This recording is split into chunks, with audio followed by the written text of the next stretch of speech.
Hey guys, today we're going to talk about a really interesting campaign in South Africa. It was conducted by Siemens and it's called the Siemens AirDrop. So it was intended to bring 5 liters of water to Cape Town. For the Siemens AirDrop campaign, the home country is Germany because Siemens is a German multinational automation company, and the host country is South Africa. And cities involved in this campaign are Cape Town and Joburg. Cape Town is running out of water. Joburg, however, has enough water for now, but it's too far away to help. So we asked a question: is it possible to get Joburg water to Cape Town?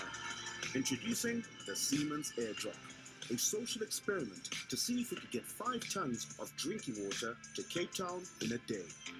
The Joburg to Cape Town air route is one of the busiest in the world. Every day, over 10,000 passengers use it. They all have a baggage allowance. Very few use all of it.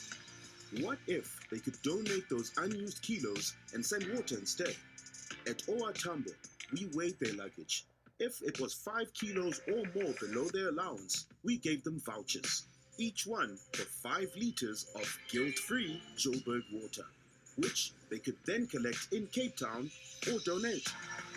The response from Joburgers was immediate, and by midday we had run out of vouchers. By helping South Africans to pull together, we got 5 tons of drinking water to Cape Town by using something people don't even use. It's this kind of ingenious thinking that makes us the leader in water management technology. So, as we learned from the video, the issue was that Cape Town was running out of water soon. In this case, Siemens, as an automation company that has the specialization in water management technology, they were thinking, oh, why don't we do something to ask visitors to bring 5 liters of water to Cape Town so that it can reduce their water usage or cover their water usage while they're in Cape Town. According to the press release, the goal for this campaign was to help raise awareness about the need to use water extremely sparingly in the Cape. And from my perspectives, the objectives for this campaign was first to encourage travelers to participate in a social experiment at the airport in Joburg in Cape Town, and second, to increase the social media engagement with the campaign's hashtag Siemens AirDrop, and third, to gain media impressions during the campaign period. As the video explained, the action or special event that Siemens launched for this campaign was that water exchange voucher event at the airport, in which travelers with enough empty space in their bags can choose to have the voucher and pick up water in Cape Town, which they can use by themselves during their stay in Cape Town or donate the water to the city. Now let's go through the timeline briefly. So on December the 11th, the press release was sent out by Siemens, and news media started to write stories on this campaign. And on the 15th, that's when the event was held at the airport, and 1,000 visitors participated in the program, and they successfully transferred 5 tons of water in 5 hours. Within 2 weeks, they gained more than 6 million media impressions, and even after months, there were still consumers calling for relaunching the campaign. Let's go through the circuit of culture for this Siemens AirDrop campaign. So the first part I'm going to talk about is production, which is related to the method of distribution for this campaign. Since public relations in South Africa is primarily influenced by Britain and the United States, and they have simulation of Western practices in South Africa. So it was easier for the Western practitioners to launch a campaign in a similar way that we do in the United States or Britain. And the predominant use of the English language also helped avoid mistranslations or misunderstandings between the uses of different languages, since the only language that was used in this campaign was English. And the dominant use of Western practices in South Africa also allowed the publics to accept this form of public relations practices more easily. For the representation of this campaign, which is related to the content of the campaign, it's important for us to notice that our textbook actually said corporate and government social responsibility/investment is a key driving force in South Africa's public relations, which means that CSR campaign is a main thing that a lot of corporates or government agencies do in that specific market. And since the agency that worked with Siemens on this campaign is a South African agency, so it's reasonable that they chose the CSR as the content or the theme of this campaign.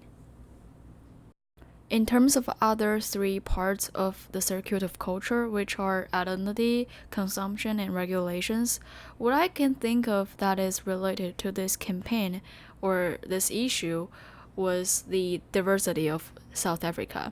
Since South Africa has the colonial culture and now it was reformed, so they have a huge diversity, not only in the racial aspect, but also on socioeconomic levels, income levels, etc.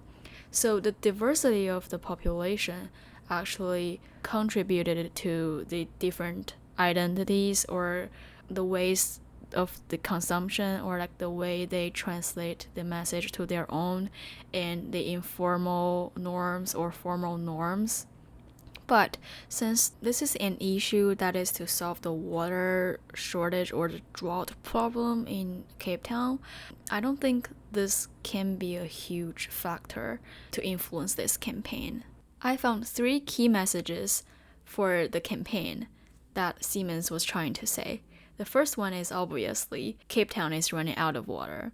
And the second one is Siemens is willing to and able to help solve the problem. That's why at the end of that video, they mentioned that, oh, Siemens has the water management technology. Siemens is like a leading company in this industry, blah, blah, blah, blah.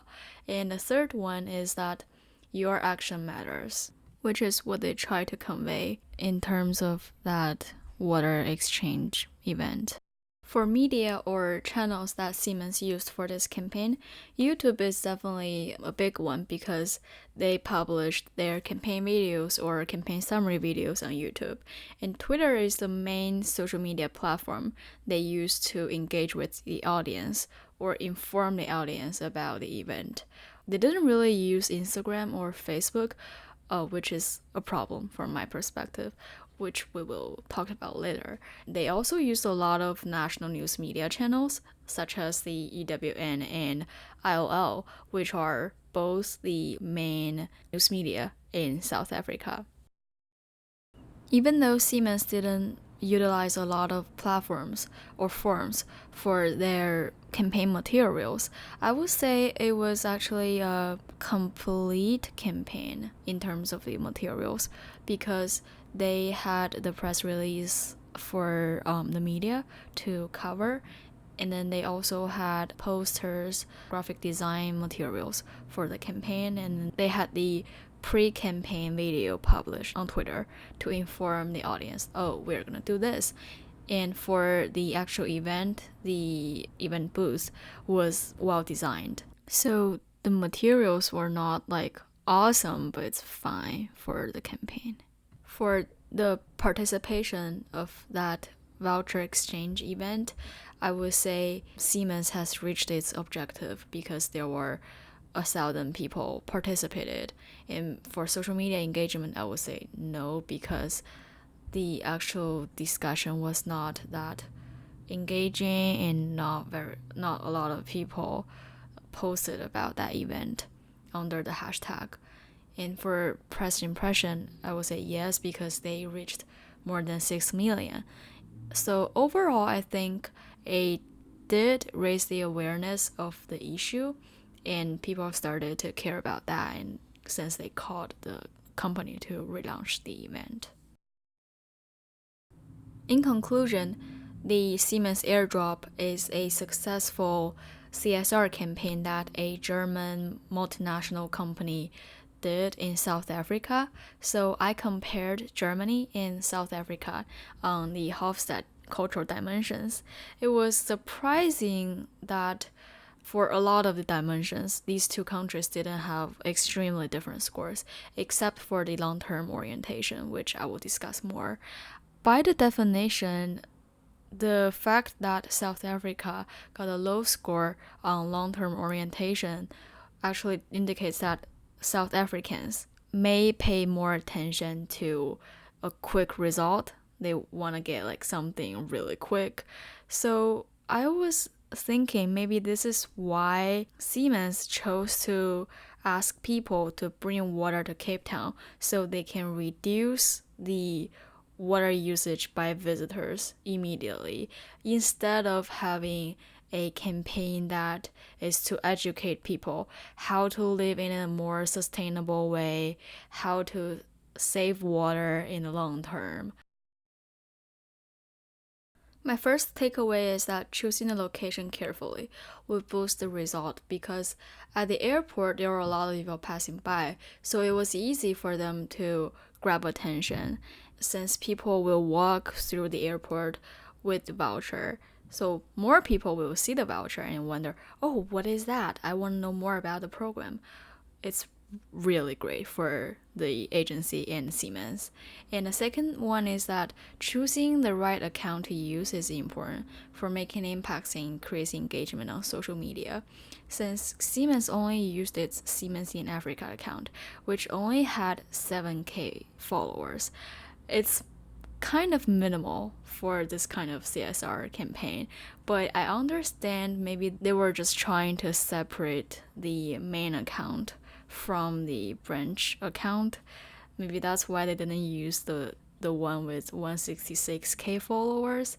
It couldn't make a huge impact on social media.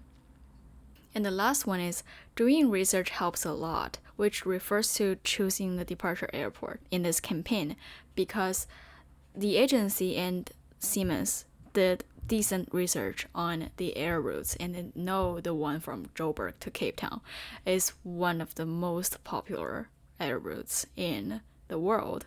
So they will have a lot of potential participants and they will spread the program to a larger audience. Here are my recommendations for Siemens.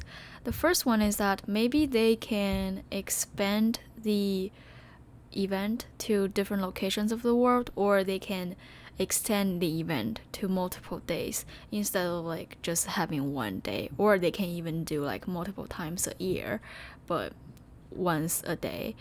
It's just too short to make enough impact on social media or on the society. And the second one is that using multiple social media platforms could help reach larger audience, because for this kind of campaign it's not hard to take some great photos and post on Instagram to grab attention, or to do live streaming on Facebook of that event. So in this case, even though some people can't be there, they can still know what's happening and they will still know, oh, Siemens is doing a great job to save Cape Town's water. And the last one is that inviting influencers might be a good idea in this case, since the account doesn't have a huge group of followers, but cooperating with some influencers and inviting them to the event will probably boost the result. Thank you for watching my presentation. Have a great day.